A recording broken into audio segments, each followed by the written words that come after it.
Good evening, welcome to Book Time, welcome to Book Zone, the US special here in Chicago, Illinois. Joining me, of course, is none other than the acclaimed writer from New Zealand, JB. JB. Yeah, I thought we've been doing the show a while, and I thought we might just shorten it a bit more familiar. No one else has ever called me that, but that's fine. Would you prefer if I called you BJ? No. Or Joe Bennett, our writer from New Zealand. As you well know, I've been doing a lot of writing for the romance market, I suppose you'd call it. I didn't know that. This is a short story I'd like to read to you. It's called The Cabin of Love. Cabin of Love.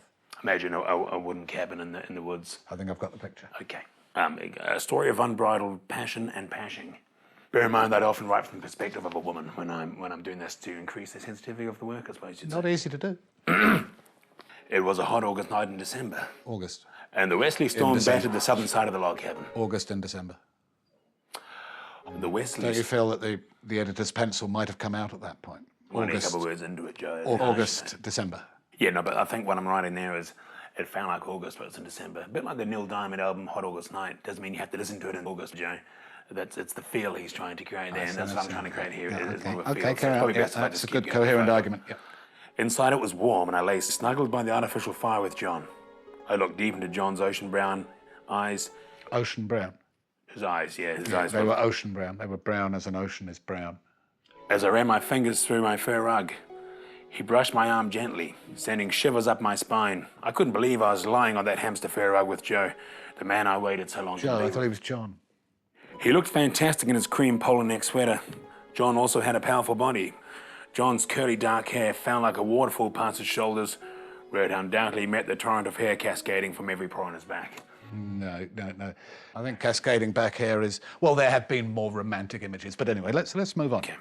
As I put another record on the fire, John began stroking my breast gently. I suppose I should have been wearing a top, but John's visit was a surprise.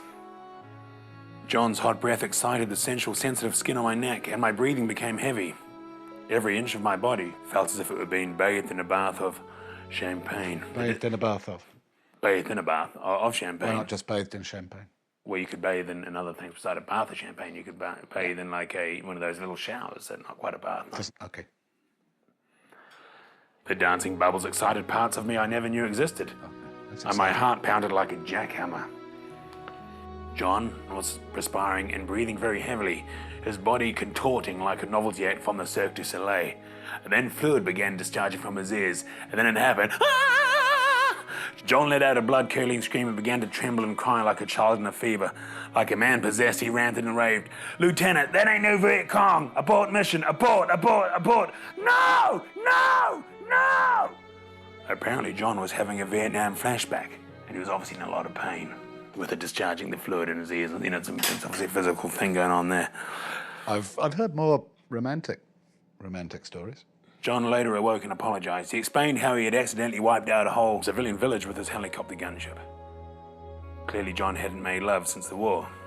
I started putting two and two together. I knew now why John had no legs. The man had been to hell and back in Vietnam, and I'd have to give our love some time.